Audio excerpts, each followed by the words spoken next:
రాష్ట్ర ముఖ్యమంత్రి చంద్రబాబు నాయుడు అధ్యక్షతన జరిగిన కేబినెట్ సమావేశంలో ఎస్సీ వర్గీకరణ ముసాయిదా ఆర్డినెన్స్కు మంత్రివర్గం ఆమోదం తెలిపింది. 617 కోట్లతో అసెంబ్లీ, 786 కోట్లతో హైకోర్టు భవన నిర్మాణాలకు కేబినెట్ ఆమోద ముద్ర వేసింది. నిర్మాణ పనులను ఎల్1 బిడ్కర్కు అప్పగించాలని నిర్ణయించింది. State centre for climate in cities వ్యవస్థలో ఏర్పాటును ఆమోదించింది. పట్టణ ప్రాంతాల్లో వరద నిర్వహణకు ప్రత్యేక వ్యవస్థలను ఏర్పాటు చేయాలని నిర్ణయించింది.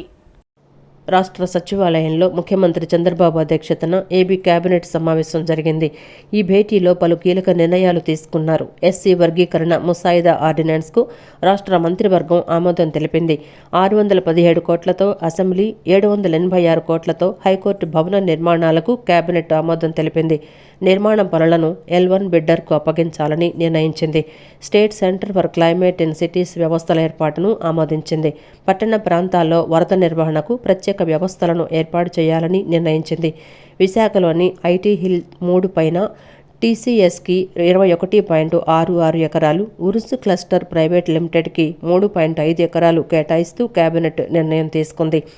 ఉరుసు క్లస్టర్కు కాపులుప్పాడలో 56 ఎకరాల భూమిని కేటాయింపు, బలిమెల, జోలాపోర్ట్ రిజర్వాయర్ల వద్ద చేపట్టాల్సిన హైడల్ ప్రాజెక్టులకు సంబంధించిన నిర్మాణాలపై ఒడిశా పవర్ కన్సార్టియంకు కూడా రాష్ట్ర కేబినెట్ ఆమోదం తెలిపింది. 30 మెగావాట్ల సామర్థ్యంతో 2 హైడల్ ప్రాజెక్టుల నిర్మాణం కోసం జలవనరుల శాఖ చేసిన ప్రతిపాదనలను కేబినెట్ ఆమోదించింది. వివిధ ప్రాంతాల్లో పవన విద్యుత్తు, సౌర విద్యుత్తు ప్లాట్ల ఏర్పాటుకు కేబినెట్ అంగీకరించింది. 3 ఏళ్లలో శాశ్వత సచివాలయం, అసెంబ్లీ, హైకోర్టు, రహదారులు పూర్తి చేయాలని సీఎం వెల్లడించారు. ఇన్ఛార్జి మంత్రుల పర్యటనలో 3 పార్టీల నేతల భాగస్వామ్యం ఉండాలని సూచించారు. రెవెన్యూ సంబంధిత అంశాలను త్వరితగతిన పరిష్కరించాలని కోరారు. రెవెన్యూ సమస్యల్లో పోలీసుల జోక్యం అంశాలను పరిష్కరించాలని తేల్చి చెప్పారు. సూర్యఘర్ పథకం అమలు మరింత వేగం పెంచాలని దిశానిర్దేశం చేశారు. ముఖ్యమంత్రి నారా చంద్రబాబు నాయుడు పాలన అంటేనే సంక్షేమ పాలన అని తూర్పు నియోజకవర్గ ఎమ్మెల్యే గద్దె రామ్మోహన్ అన్నారు. రాష్ట్రాన్ని అభివృద్ధి చేయటం, ప్రజలకు సంక్షేమాన్ని అందించాలి అన్నదే ప్రధానమంత్రి నరేంద్ర మోడీ, ముఖ్యమంత్రి నారా చంద్రబాబు నాయుడు, డిప్యూటీ ముఖ్యమంత్రి పవన్ కళ్యాణ్ల ఆలోచన అని చెప్పారు. తూర్పు నియోజకవర్గ పరిధిలోని 21వ డివిజన్ కృష్ణలంక పాత పోలీస్ స్టేషన్ రోడ్డులో ఎమ్మెల్యే గద్దె రామ్మోహన్ పర్యటించారు. స్థానికులతో మాట్లాడి అక్కడ ఉన్న సమస్యలను ఆయన అడిగి తెలుసుకున్నారు. డివిజన్లోని తంగిరాల శ్రీనివాస్కు జీవనోపాధి నిమిత్తం 25,000 విలువ చేసే బడ్డీ కొట్టు, 20,000 విలువ చేసే ప్లాట్ఫారం రిక్షా బండిని వెంకన్నకు ఎమ్మెల్యే గద్దె రామ్మోహన్ తన సొంత నిధులతో కొనుగోలు చేసి వారికి ఉచితంగా అందజేశారు. ఈ సందర్భంగా ఎమ్మెల్యే గద్దె రామ్మోహన్ మాట్లాడుతూ, నారా చంద్రబాబు నాయుడు మొదటిసారిగా ముఖ్యమంత్రి అయిన సమయంలో రాష్ట్ర వ్యాప్తంగా జన్మభూమి, శ్రమదానం కార్యక్రమాలు నిర్వహించారని చెప్పారు. రాష్ట్ర ప్రజలు ఎక్కడున్నా మన రాష్ట్రానికి వచ్చి జన్మభూమి పేరుతో ఎన్నో సేవా కార్యక్రమాలు నిర్వహించారని చెప్పారు. చదువుకున్న పాఠశాల, ప్రభుత్వ కార్యాలయాల్లో ఉద్యోగులు, విద్యార్థులు కలిసి శ్రమదానం పేరుతో అక్కడి వ్యర్థాలను తొలగించి పరిశుభ్రంగా ఉంచడమే కాకుండా మొక్కలు నాటారని చెప్పారు. ఇప్పుడు అదేవిధంగా P4 పేరుతో ముఖ్యమంత్రి నారా చంద్రబాబు నాయుడు పేద ప్రజల సంక్షేమానికి బాటలు వేస్తున్నారని చెప్పారు. కంపెనీలు నిర్వహిస్తూ లాభాలు గడిస్తున్న పారిశ్రామికవేత్తలు గ్రామాల్లోని పేదల కుటుంబాలకు దత్తత తీసుకునేలా చేస్తున్నారని చెప్పారు. ముఖ్యమంత్రి నారా చంద్రబాబు నాయుడు పిలుపుతో పారిశ్రామికవేత్తలు స్వచ్ఛందంగా ముందుకొచ్చి పేద కుటుంబాలను దత్తత తీసుకుంటున్నారని అన్నారు. అది మనందరూ కూడా గమనించుకోవాలా. ఇప్పుడు P4 ద్వారా పేదవారి కుటుంబాలు కొన్ని ఒకేసారి లక్షలాది కుటుంబాలుకి అవకాశం రాకపోవచ్చు. కానీ ఈ సంవత్సరం ఒక 10,000 కుటుంబాలు వస్తే వచ్చే సంవత్సరం 10,000, ఆ విధంగా ఆ కాన్సెప్ట్ పెరిగి ఒక వటవృక్షంలాగా ఈరోజు డాక్రా మహిళలు, డాక్రా గ్రూపులు అనేవి ఉంటే మహిళలకు మంచిదని చెప్పి ఆయన చెప్పినప్పుడు ఎవరు నమ్మలా. కానీ ఇవాళ డాక్రా వ్యవస్థ అనేకమైన బ్యాంకులకు కూడా ఉపాధి కలిగిస్తుందనేది ఒకసారి ఆలోచన చేసుకోవాలి. అంతమంది డాక్రా మహిళలు బ్యాంకుల్ని వాడుకోబట్టే బ్యాంకుల్లో కూడా అంతకుముందు ఎక్కడో ఆంధ్ర బ్యాంక్ అంటే విజయవాడ మొత్తం 2-3 ఉండేవి. ఇవాళ బజారుకు ఒక యూనియన్ బ్యాంక్ ఉంది, స్టేట్ బ్యాంక్ ఉంది. ఇవన్నీ కూడా డాక్రా మహిళల అభివృద్ధి పెరిగే కొద్దీ బ్యాంకులు కూడా పెరుగుతూ ఉన్నాయి. సో ఇవన్నీ కూడా ఒక మనిషి ఆలోచన ఎలా ఉండాలి అనేది చెప్పడానికి నేను ఇవన్నీ కూడా చెప్పడం జరిగింది. అనంతరం టీడీపీ డివిజన్ నాయకుడు గొరిపర్తి నాగేశ్వరరావు మాట్లాడుతూ P4లో భాగంగా పారిశ్రామికవేత్తలు ఒక మండలాన్ని మాత్రమే దత్తత తీసుకుంటున్నారని, కానీ ఎమ్మెల్యే గద్దె రామ్మోహన్ తూర్పు నియోజకవర్గం మొత్తాన్ని దత్తత తీసుకొని రోజుకు 2 పేద కుటుంబాల జీవనోపాధికి తన సొంత నిధులతో ఎమ్మెల్యే గద్దె రామ్మోహన్ సహాయం చేస్తున్నారని చెప్పారు. విద్యా, వైద్యం కోసం ఎంతో మందికి తన సొంత నిధులతో సహాయం చేస్తున్నారని చెప్పారు. ఆయనతో పాటు మన స్థానికులందరం కూడా సహకరించుకుని ఆయన ఏ విధంగా అయితే ఈ ప్రజలకు అందుబాటులో ఉండి, అలాగే మహిళలు కూడా వాళ్ళ గౌరవం కూడా వాళ్ళు కొంతమంది కూలి పనులు చేసుకుంటుంటే వాళ్ళకి కుటుంబ విషయంలో ప్రతి 2 నెలలకు 3 నెలలకు 100 మందికి ఇస్తున్నారు తూర్పు నియోజకవర్గంలో. అలాగే సంవత్సరానికి వచ్చేసరికి మినిమం 500 మందికి ఇస్తున్నారు. వాళ్ళందరూ కూడా కూలి పనులు మాని గౌరవంగా కుటుంబాన్ని ఇంట్లో తన స్వేతంగా చేసుకుంటానికి ప్రజలందరికీ ఉపయోగపడే విధంగా చేస్తున్నారు. ప్రతిరోజు కూడా ఈ పేద ప్రజలకి ఏ విధంగా అయితే మనం సహాయం చేయగలమో అని తన వంతు కృషిగా చేస్తున్నారు. ఇదందరినీ కూడా మనం కూడా స్థానిక ప్రజలందరూ కూడా మనం కూడా దీన్ని ఆదర్శంగా తీసుకుని మనం కూడా ఆయనకి ఎంతో కొంత ఉపయోగపడే విధంగా మనం కూడా ప్రయత్నం చేయాలని చెప్పి మీ విధంగా కోరుకుంటున్నాను. ఈ సందర్భంగా బీజేపీ నాయకుడు కొల్లపల్లి గణేష్, జనసేన నాయకుడు కొవ్వూరి కిరణ్ మాట్లాడుతూ ఎమ్మెల్యే గద్దె రామ్మోహన్ అజాత శత్రువు అని అన్నారు. ఆయన చేస్తున్న సేవా కార్యక్రమాల స్ఫూర్తిగా తీసుకొని మనం కూడా కొంతమందికైనా సేవ చేయాలన్నారు. ఏదైతే ఈరోజు మన తూర్పు నియోజకవర్గ ఎమ్మెల్యే గారు గద్దె రామ్మోహన్ గారు గన్నవరంలో ఇండిపెండెంట్గా గెలిచి ఆ రోజు నుంచి ఈ రోజు వరకు ఎంపీగా గెలిచిన తర్వాత మన ఎమ్మెల్యేగా తూర్పు నియోజకవర్గంలో 3 సార్లు హ్యాట్రిక్ కొట్టినా సరే ఆయనకే చెల్లింది. ఎందుకంటే ఆయన ప్రజల మనిషి, ప్రజాసేవకుడు. ముఖ్యంగా చెప్పాలంటే ఏదైతే ఇవాళ చంద్రబాబు నాయుడు గారు P4 అన్నారో ఆయన సొంత నిధులతో గత 30 సంవత్సరాల నుంచి బళ్ళు ఉన్నాయి కానీ, అదేవిధంగా బడ్డీ కొట్లు కానీ ఏదైనా అన్నీ చేస్తూ ఏది ప్రతిపక్షం వాళ్ళకి కానీ అందరికి కూడా అజాత శత్రువు లాంటి వ్యక్తి గద్దె రామ్మోహన్ గారు. ఆయన్ని చూసి మనం ఇన్స్పైర్ అయ్యి మనం కూడా మన డివిజన్లో కొంతమంది దగ్గరికి వెళ్ళి ఇటువంటి ఇప్పించడానికి మనం కూడా మన వంతు సహాయం చేయాలని చెప్పి ఆ విధంగా కృషి చేయాలని చెప్పి కోరుకుంటూ సెలవు. ఢిల్లీలో ఓ హైకోర్టు జడ్జి ఇంట్లో 500 కోట్ల అవినీతి సొమ్ము దొరికిందని, దానిపై ఎందుకు మీడియా ప్రశ్నించట్లేదని కేంద్ర మాజీ మంత్రి చింతా మోహన్ నిలదీశారు. ఇది ముమ్మాటికి కేంద్ర ప్రభుత్వానికి తెలిసి జరిగిందని, ఒక డబ్బు ఒక రిటైర్డ్ చీఫ్ జస్టిస్ది అని చెబుతున్నారని ఆరోపించారు. సమాధానం చెప్పకపోతే ప్రధాని మోదీ, చీఫ్ జస్టిస్లు రాజీనామాలు చేయాలని చింతా మోహన్ డిమాండ్ చేశారు. ప్రధాని నరేంద్ర మోదీ ఇటీవల చండీగఢ్లో రాజ్యాంగంపై చేసిన వ్యాఖ్యలపై మాజీ కేంద్ర మంత్రి చింతా మోహన్ తీవ్రంగా స్పందించారు.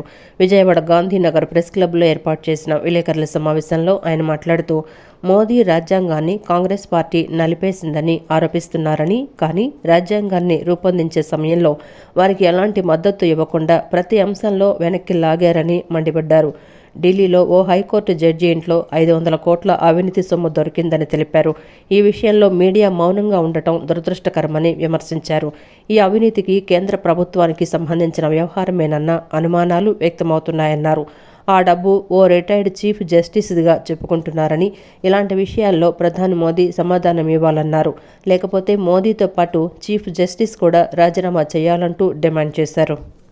భారతదేశంలో 500 కోట్ల రూపాయలు ఒక జడ్జి ఇంట్లో పట్టుబడ్డం ఇదే ఫస్ట్, ఇదే లాస్ట్ కావచ్చు. దీన్ని నేను ఖండిస్తున్నాను. దీనికి జవాబు చెప్పాల్సింది దేశ ప్రధానమంత్రి. ఊరికే మాటలు కొట్టబాకయా ప్రధానమంత్రి గారు, వచ్చి జవాబు చెప్పు. ఎలా వచ్చింది డబ్బు? ఎవరిచ్చారు డబ్బు? ఏ తేదీల్లో ఇచ్చారు? ఎందుకు ఇచ్చారు? ఈ డబ్బు ఎవరిది? చెప్పాల్సిన బాధ్యత భారతదేశ 140 కోట్ల మంది ప్రజలకు ఉంది. చెప్పాల్సిన బాధ్యత. రెండో బాధ్యత చీఫ్ జస్టిస్ ఆఫ్ ఇండియా, ప్రధాన న్యాయమూర్తి జస్టిస్ సంజయ్ దేశ ప్రజలకు ఆల్ ఇండియా రేడియోలో చెప్పాల్సిన బాధ్యత తనకుంది. లేకపోతే అవసరం లేదు ఇల్లు. మన తిరుపతిలో ఒక పేద హరిజనుడో, ఒక దళిత బిడ్డ, 10 ఏళ్ల బిడ్డ మార్ట్కి వెళ్ళి అక్కడ చాక్లెట్లు మొట్టమొదటిసారి చూశాడు. వాడి దగ్గర డబ్బు లేదో 2 చాక్లెట్లు తీసుకున్నాడు. వాడు తిన్నాడు. తిన్నదానికి వాడిని కొట్టారు, తిట్టారు, పోలీసు కేసు పెట్టలే. భారతదేశంలో విద్యుత్ రంగం ప్రైవేట్ పరంగా కాకుండా విద్యుత్ ఉద్యోగులకు, ప్రజలకు ఎటువంటి నష్టం కలిగించకుండా చూసేందుకు national coordination committee of electricity employees and engineers NCCO EEE June 26న సమ్మెకు పిలుపునివ్వటం జరిగిందని యునైటెడ్ ఎలక్ట్రిసిటీ ఎంప్లాయీస్ యూనియన్ రాష్ట్ర అధ్యక్షులు డి సూరిబాబు తెలిపారు. రాష్ట్రంలో కూడా ఎన్సీసీఓ ఈఈఈ ఇచ్చిన పిలుపును విజయవంతంగా అమలు చేయడానికి నేడు రౌండ్ టేబుల్ సమావేశాన్ని నిర్వహించారన్నారు. ప్రభుత్వం స్పందించకపోతే రాష్ట్రాన్ని అంధకారం చేసేందుకు వెనకాడబోమని హెచ్చరించారు. కేంద్ర ప్రభుత్వ ఏకపక్ష విద్యుత్ సంస్థల ప్రైవేటీకరణ విధానాలను వ్యతిరేకిస్తూ విద్యుత్ ఉద్యోగులు మహాత్మాగాంధీ రోడ్డులోని బాలాజీ భవనంలో రౌండ్ టేబుల్ సమావేశాన్ని నిర్వహించారు. సమావేశంలో యునైటెడ్ ఎలక్ట్రిసిటీ ఎంప్లాయీస్ యూనియన్ రాష్ట్ర అధ్యక్షులు D Suribabu, united electricity contract workers union రాష్ట్ర కార్యనిర్వాహక కార్యదర్శి ముజఫర్ అహ్మద్ మాట్లాడుతూ మన దేశానికి స్వాతంత్ర్యం వచ్చాక 1949లో విద్యుత్ సరఫరా చట్టాన్ని కేంద్ర ప్రభుత్వం తీసుకొచ్చిందన్నారు. అందులో ప్రధానంగా ప్రజా సంక్షేమం ఉచిత సేవగా గుర్తించి పంచర్ష ప్రణాళికల్లో కూడా పెట్టడం జరిగిందన్నారు. 1985లో దీన్ని స్టేట్ ఎలక్ట్రిసిటీ బోర్డులుగా దేశవ్యాప్తంగా మార్చారన్నారు. దీనికి అకౌంటింగ్ కూడా ఏర్పాటు చేసి బోర్డుకు అప్పగించారని తెలిపారు. 1995లో దీన్ని ప్రైవేటు పరం చేయాలని ఒడిశా, హర్యానా, ఆంధ్రప్రదేశ్లో కార్పొరేషన్లుగా మార్చారన్నారు. అదేవిధంగా ఇతర రాష్ట్రాల్లో కూడా ప్రైవేటు పరం చేయాలని కేంద్ర రాష్ట్ర ప్రభుత్వాలు ముందుకొచ్చాయన్నారు. అయితే దీన్ని ఎన్సీసీఓఈ వ్యతిరేకిస్తూ 2000 సంవత్సరంలో జైపూర్లో ఏర్పడిందన్నారు. 25 సంవత్సరాలు పూర్తయిన సందర్భంగా భారతదేశంలో విద్యుత్ రంగం ప్రైవేటు పరంగా కాకుండా విద్యుత్ ఉద్యోగులకు, ప్రజలకు ఎటువంటి నష్టం కలిగించకుండా చూడాలని జూన్ 26న సమ్మెకు పిలుపునివ్వటం జరిగిందన్నారు. రాష్ట్రంలో కూడా ఎన్సీసీఓఈ ఇచ్చిన పిలుపును విజయవంతంగా అమలు చేయడానికి ప్రజలపై విద్యుత్ భారాలు పడకుండా విద్యుత్ ఛార్జీలు పెంచకూడదన్న అభిప్రాయంతో రాష్ట్రంలో అతి తక్కువ వేతనాలతో పనిచేస్తున్న కాంట్రాక్టు ఉద్యోగులను క్రమబద్ధీకరించాలని, పీస్ రేట్ వర్కర్లకు ఉద్యోగ భద్రత కల్పించాలని, పర్మనెంట్ ఉద్యోగులకు రావాల్సిన 3 డిఏలను వెంటనే విడుదల చేయాలని డిమాండ్ చేశారు. ప్రభుత్వం స్పందించకపోతే రాష్ట్రాన్ని అంధకారం చేసేందుకు వెనుకాడబోమని హెచ్చరించారు. టేబుల్ సమావేశం జరిపాము. అదేవిధంగా మేము ఒక తీర్మానాన్ని కూడా పాస్ చేశాము.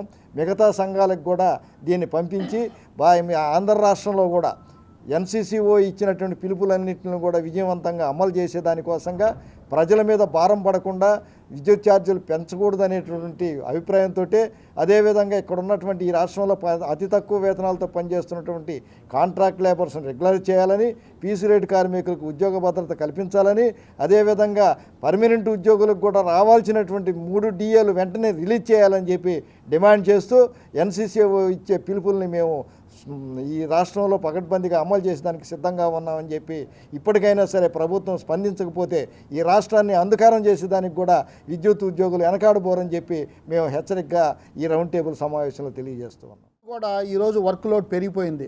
మన రాష్ట్రంలో ఈ చంద్రబాబు నాయుడు గారు వచ్చినాక ఒడ్డు చేరేదాకా ఓడమల్లన్న, ఒడ్డు చేరినాక బోడి మల్లన్న అన్నట్టుగా ఈరోజు అదానికి, అంబానీకి మొత్తం సోలార్ పేరుతోటి ఏదో పేరు మీద ఈ విద్యుత్ రంగాన్ని కట్టబెట్టాలని చూస్తున్నారు. అందుకోసమే 1995 వరకు ఏపీఎస్సీబీ నష్టాల్లో, లాభాల్లో ఉన్నది. కానీ చంద్రబాబు నాయుడు గారు వచ్చినాకే నష్టాల్లోకి వెళ్ళడం జరిగింది. కారణం ఏంటి? ప్రైవేటీకరణ పేరుతోటి మొత్తం విద్యుత్ రంగంలో ఉండే లాభాలన్నిటినీ కార్పొరేట్ శక్తులు కట్టబెడుతున్నారు. మన రైతులకు ఉచిత విద్యుత్తు, ప్రభుత్వ రంగ సంస్థలకి ఎలక్ట్రిసిటీ కానీ, హాస్టల్స్ కానీ, విద్యారంగానికి కానీ ఇస్తున్న అన్ని మొత్తం కార్పొరేట్ చెల్లిపోతే నాశనం అవుతుంది. కాబట్టి వెంటనే విద్యుత్ రంగ ప్రైవేటీకరణ ఆపాలి. ఈ రోజు రోడ్డు మీదకి వెళ్ళడానికి కారణం ప్రభుత్వ విధానాలే. మీ ప్రభుత్వ విధానాలు కనుక మార్చుకోకపోతే జూన్ 26 తారీఖున సమ్మె ద్వారా మీకు చెంపపెట్టలాగా ఉద్యోగులు, కార్మికులందరూ పాల్గొంటారని హెచ్చరిస్తున్నారు.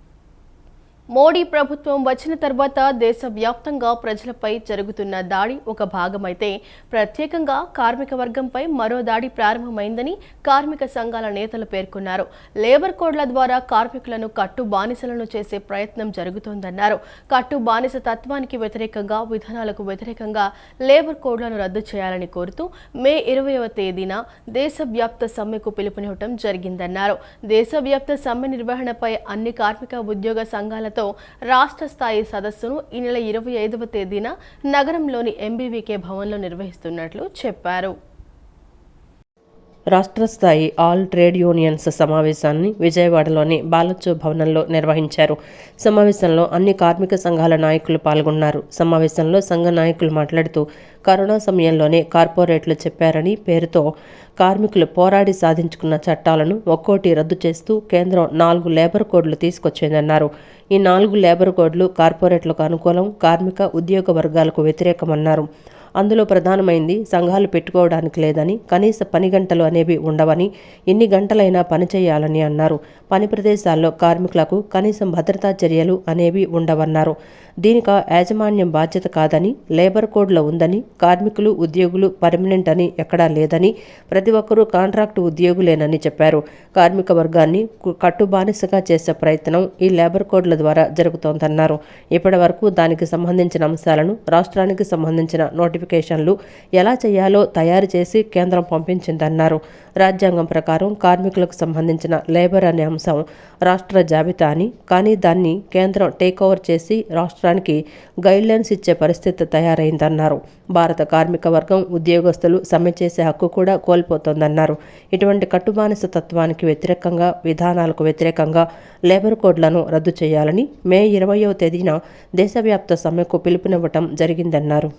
కట్టుబానిస తత్వానికి వ్యతిరేకంగా, ఆ విధానాలకు వ్యతిరేకంగా ఈ లేబర్ కోడ్స్ను రద్దు చేయాలని కోరుతూ మే 20వ తారీఖున దేశవ్యాప్తమైనటువంటి సమ్మెకి పిలిపించారు.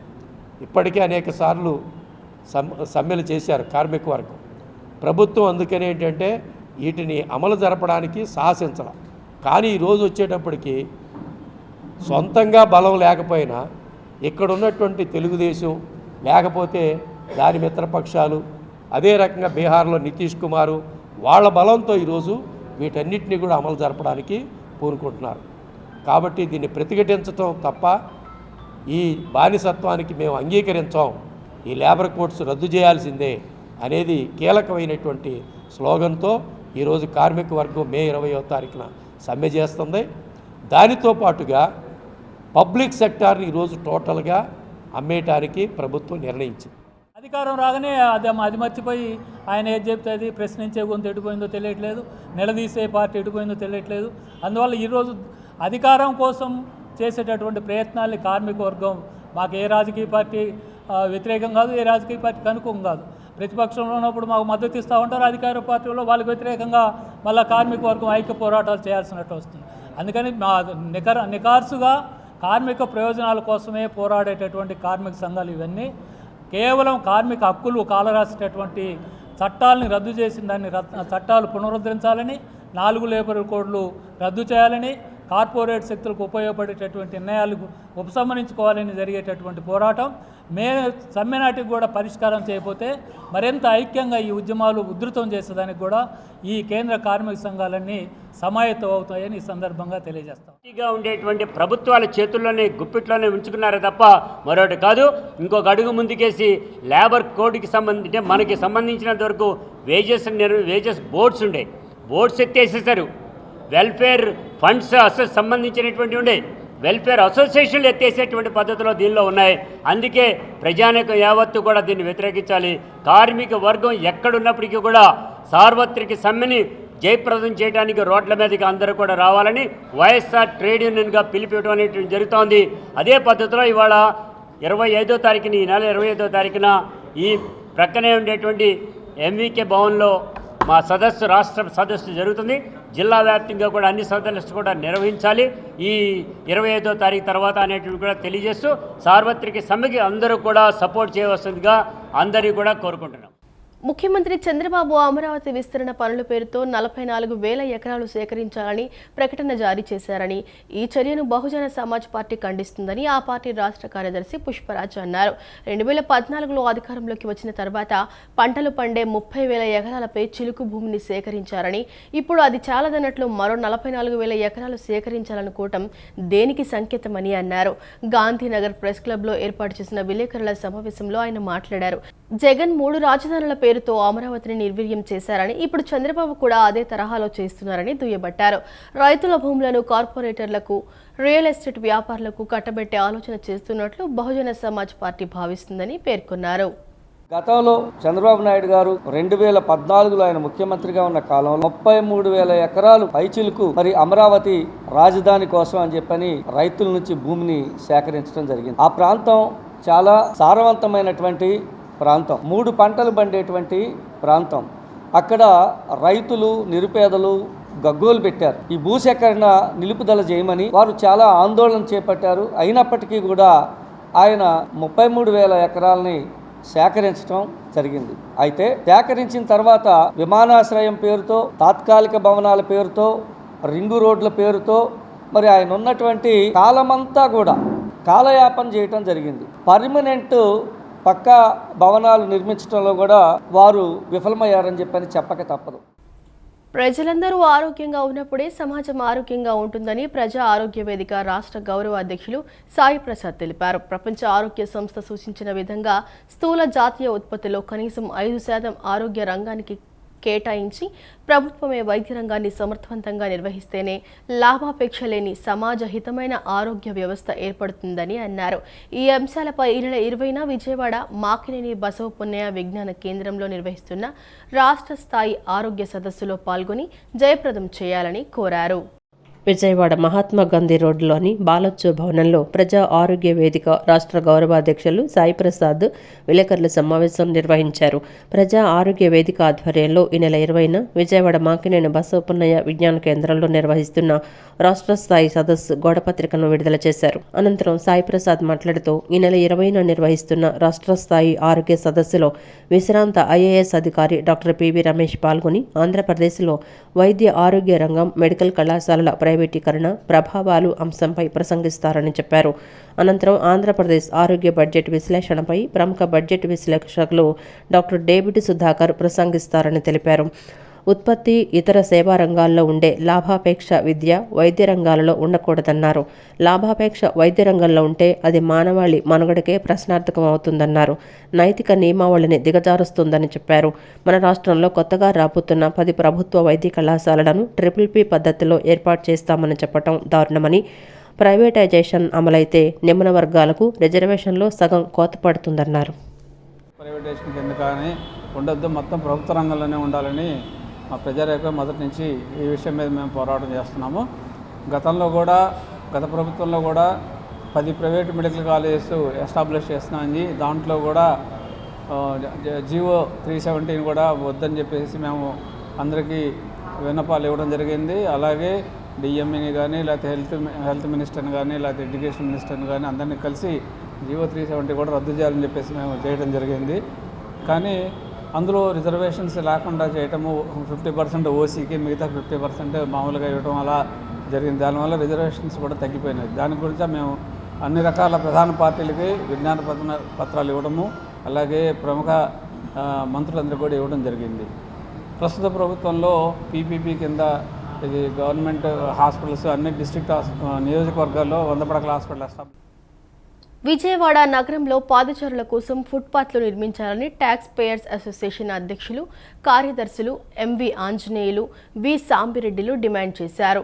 వాహనాల మధ్య మనుషులు నడుస్తున్నారా లేక మనుషుల మధ్య వాహనాలు నడుస్తున్నాయా అన్న విధంగా రోడ్లు తయారైనట్లు మండిపడ్డారు.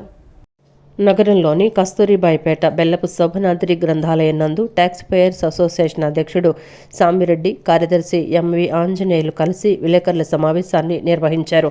ట్యాక్స్ పేయర్స్ అసోసియేషన్ అధ్యక్ష కార్యదర్శులు MV ఆంజనేయులు, సాంబిరెడ్డిలు మాట్లాడుతూ విజయవాడ నగరంలో పాదచారుల కోసం ఫుట్పాత్లు నిర్మించాలని ప్రభుత్వాన్ని డిమాండ్ చేశారు. వాహనాల మధ్య మనుషులు నడుస్తున్నారా లేక మనుషుల మధ్య వాహనాలు నడుస్తున్నాయా అన్న విధంగా రోడ్లు తయారైనట్లు మండిపడ్డారు. అధికార యంత్రాంగం సైతం హెల్మెట్లు లేని వారిపైన కేంద్రీకరించి పనిచేస్తోంది తప్ప వాహనాల మధ్య ప్రాణాలు అరిచేతిలో పెట్టుకొని నడిచే వాళ్లే వారు ప్రమాదకర పరిస్థితుల్లో ఉన్నారని తెలుసుకోవటం లేదని విమర్శించారు. సీనియర్ సిటిజన్స్, పిల్లలు రోడ్డు మీద నడవాలన్నా, రోడ్డు దాటాలన్నా ఎంతో ఇబ్బందులకు గురవుతున్నారని చెప్పారు. వాహనదారులు ఎంత ముఖ్యమో పాదచారులు కూడా అంతే ముఖ్యమైన వాస్తవాన్ని ప్రభుత్వ యంత్రాంగం గుర్తించాలని సూచించారు. ఫుట్పాత్లు లేకపోవటం వలన వాహనదారులు, పాదచారులు నగరంలో ప్రాణాలు అరిచేతిలో పెట్టుకొని ప్రయాణం సాగించాల్సిన పరిస్థితి నెలకొందని, కావున రాష్ట్ర ప్రభుత్వం తక్షణమే ఫుట్పాత్లు నిర్మించాలని ప్రభుత్వాన్ని కోరారు. కాకపోతే ఊరంతా మాత్రం స్పీడ్ బ్రేకర్లు వేసేస్తున్నారు తప్ప ఎక్కడ పడితే అక్కడ ఇష్టారాజ్యంగా స్పీడ్ బ్రేకర్లు వేస్తున్నారు తప్ప కనీసం ఫుట్పాత్లు కడదాము, వాళ్ళకి సౌకర్యం కల్పిద్దాము, వాళ్ళు సేఫ్టీగా వెళ్తారు అనేటువంటి ఆలోచనే లేకుండా పోయినటువంటి పరిస్థితి ఈ రోజున జరుగుతూ ఉంది. అందువల్ల ట్యాక్స్ పేయర్స్ అసోసియేషన్గా మేము ఆల్రెడీ మున్సిపల్ కమిషనర్ గారికి రాశాం, మీరు యాక్షన్ తీసుకోండి, దీని మీద మీరు ఊళ్ళో ఫుట్పాత్లు కట్టండి, ప్రజలు సురక్షితంగా వెళ్లాల్సినటువంటి అవసరం ఉంది అనేటువంటిది మేము చాలా స్పష్టంగా ఆయనకి రాసాం. అయితే దాని మీద యాక్షన్ తీసుకోవట్లేదు వీళ్ళు. ఖచ్చితంగా తీసుకోవాలి అని చెప్పని ట్యాక్స్ పేయర్స్ అసోసియేషన్గా మేము డిమాండ్ చేస్తున్నాం. ఖచ్చితంగా వీళ్ళు కనుక తీసుకోకపోతే దీని మీద ఆందోళన అనేటువంటిది చేస్తామని స్పష్టంగా చెప్పదలుచుకున్నాం. విజయవాడ చుట్టుపక్కల ప్రజలకు మెరుగైన వైద్య సేవలను అందించేందుకు నిరంతరం కృషి చేస్తోందని Mitra hospital consultant urologist, andrologist doctor Satish Marrivada తెలిపారు. తమ హాస్పిటల్లో కిడ్నీలో రాళ్లను తొలగించేందుకు అత్యాధునిక థూలియం ఫైబర్ లేజర్ చికిత్సలను ప్రారంభించామని తెలిపారు. సూరరావుపేటలో మిత్రా హాస్పిటల్లో నేడు మీడియా సమావేశం ఏర్పాటు చేశారు. ఈ సమావేశంలో hospital consultant urologist, andrologist doctor Satish Marrivada మాట్లాడుతూ ప్రజలకు ప్రపంచ స్థాయి వైద్య సేవలు అందించడమే లక్ష్యంగా కృషి చేస్తున్నామని, ఆ క్రమంలోనే థూలియం ఫైబర్ లేజర్ చికిత్సలను అందుబాటులోకి తీసుకొచ్చామని తెలిపారు. ఈ అత్యాధునిక సాంకేతికత విభాగం ద్వారా మూత్రపిండాల్లోని రాళ్లను అత్యంత ఖచ్చితత్వంతో తొలగించవచ్చని అన్నారు. ఎటువంటి కోతలు, కుట్లు లేకుండా సూక్ష్మ పద్ధతి ద్వారా అత్యంత ప్రభావవంతంగా చికిత్స పూర్తవుతుందని, సంక్లిష్టమైన చికిత్సలను సైతం ఈ టెక్నాలజీ సరళతరం చేస్తుందని వివరించారు. చికిత్స అనంతరం పేషెంట్ త్వరితగతిన కోలుకునే అవకాశం ఉంటుందని, చికిత్స చేసిన రోజు లేదా ఆ మరుసటి రోజునే పేషెంట్ను హాస్పిటల్ నుంచి డిశ్చార్జ్ చేయవచ్చని తెలిపారు. కిడ్నీ స్టోన్స్, ప్రొస్టేట్లో చికిత్సల్లో గేమ్ చేంజర్ అని చెప్పదగిన TFL చికిత్స ద్వారా సమీప కణజాలానికి ఎటువంటి నష్టం కలగకుండా చికిత్సను అందించవచ్చని, గట్టిగా ఉన్న పెద్దరాళ్లను సైతం ఈ చికిత్స ద్వారా సులభంగా తొలగించడం సాధ్యమవుతుందని వెల్లడించారు. మూత్ర ద్వారం సరిగా లేకపోవడం, మూత్రంలో మంట, అధిక మూత్రం తెల్లగా ఉండడం, ప్రొస్టేట్ గ్రంథి ఆపరేషన్లు, స్త్రీలలో మూత్రం నియంత్రించుకోలేకపోవడం, మూత్రనాళం, మూత్రాశయంలో రాళ్లు, కిడ్నీలో రాళ్లు, మూత్రపిండాలు, మూత్రనాళం, మూత్రాశయం సంబంధిత క్యాన్సర్లు, బీజమునకు సంబంధించిన ఆపరేషన్లు, సెక్సువల్ సమస్యలు, సంతానలేమి సమస్యలు, కిడ్నీ ఫెయిల్యూర్ సమస్యలు, కిడ్నీ వాపు సమస్యలు, చెడిపోయిన కిడ్నీ తొలగించుట, చిన్నపిల్లల్లో మూత్రనాళ సమస్యలకు మిత్రా హాస్పిటల్లోని యూరాలజీ విభాగంలో అత్యాధునిక వైద్య సేవలు అందుబాటులో ఉన్నాయని డాక్టర్ సతీష్ తెలియజేశారు. ప్రస్తుతం అందుబాటులోకి వచ్చిన థూలియం ఫైబర్ లేజర్ ద్వారా అత్యంత ఖచ్చితత్వంతో కిడ్నీలో రాళ్లు, ప్రొస్టేట్ తదితర చికిత్సలను నిర్వహిస్తామని డాక్టర్ సతీష్ పేర్కొన్నారు. కి హోల్ చేసి ఆ కిడ్నీ లోపల నుంచి రాళ్ళు తీయడం, దాని మూలంగా బ్లీడింగ్ అవ్వడం, ఇన్ఫెక్షన్ రావడం, ఇలాంటి ఇబ్బందులన్నీ చాలా తక్కువ ఉంటాయండి. అంటే అసలు మనం హోలే పెట్టాం, కుట్లు కోతలు ఏం లేకుండా ఎండోస్కోపిక్గా పాస్కెళ్ళే దారిలోంచి మనం ఈ లేజర్ ఫైబర్తో వెళ్ళి స్టోన్ బ్లాస్ట్ చేస్తాం కాబట్టి పేషెంట్కి కూడా కంఫర్టబుల్గా, అంటే రికవరీ కానీ చాలా ఫాస్ట్గా ఉంటుంది. ఈ పెయిన్ కానీ, హాస్పిటల్ స్టే కానీ ఇవన్నీ కూడా చాలా తక్కువ ఉంటాయన్నమాట. ఇది PCNL వాటితో పోల్చుకుంటే వాటి మూలంగా ఏంటంటే బ్లడ్ ట్రాన్స్ఫ్యూషన్ చేయడం, ఇలాంటి ఇబ్బందులు కూడా మనకి PCNLతో చూస్తుంటాం. దీని మూలంగా ఏంటంటే మనకి ఆ ఇబ్బందులు అనేవి ఉండవు. సో దీని నుంచి ఏంటంటే మనం హాస్పిటల్ రికవరీ, అంటే అదే రోజు కానీ తర్వాత రోజు కానీ డిశ్చార్జ్ అయిపోవచ్చు. పెయిన్ కానీ, ఇన్ఫెక్షన్ కానీ, బ్లీడింగ్ కానీ ఇవన్నీ కూడా చాలా తక్కువ ఉంటాయన్నమాట. సో ఇదేంటంటే ఇప్పుడు అత్యాధునికంగా వచ్చిన ఈ లేజర్ టెక్నాలజీ, దీన్ని కూడా మనం నాణ్యమైన వైద్యం అందించడానికి మిత్రా హాస్పిటల్లో దీన్ని రీసెంట్గా మనం స్టార్ట్ చేసామండి. సో దీని ద్వారా ఏంటంటే అందరికీ నాణ్యమైన వైద్యాన్ని తక్కువ రేట్లలో కూడా మనం చేయడానికి ప్రయత్నం చేస్తూ ఉంటామండి. ప్రాబ్లమ్స్కి హోల్ చేసేవాళ్ళు ఇప్పుడు లేటెస్ట్ ఎక్విప్మెంట్ లేజర్ వల్ల మనకి హోల్ చేయాల్సిన అవసరం లేదు. యూరిన్కి వెళ్ళే మార్గం ద్వారా మనం సర్జరీ చేస్తాం. సో దానివల్ల పేషెంట్కి నొప్పి తక్కువ ఉంటుంది, పేషెంట్ హాస్పిటల్ స్టే కూడా తక్కువ ఉంటుంది. సో మిగతా ఓపెన్ చేసేస్తే హాస్పిటల్లో 1 వీక్ లాగా అలా ఉండాలి. సో ఇది చేయడం వల్ల మనం 24 to 48 అవర్స్లో వాళ్ళ ఇంటికి పంపించేసేయచ్చు. సో ఈ చికిత్సని మిగతా కార్పొరేట్ హాస్పిటల్తో పోల్చుకుంటే మా దగ్గర చాలా కన్సెషన్లో చేస్తున్నాము. ఇది కొన్ని ఆరోగ్యశ్రీలో కొన్ని ఆపరేషన్స్కి ఈ అవకాశం ఉంది. సో వాటిని కూడా మా ఆరోగ్యశ్రీలో చేస్తున్నాము. ఈ వార్తలు ఇంతటితో సమాప్తం. నమస్కారం.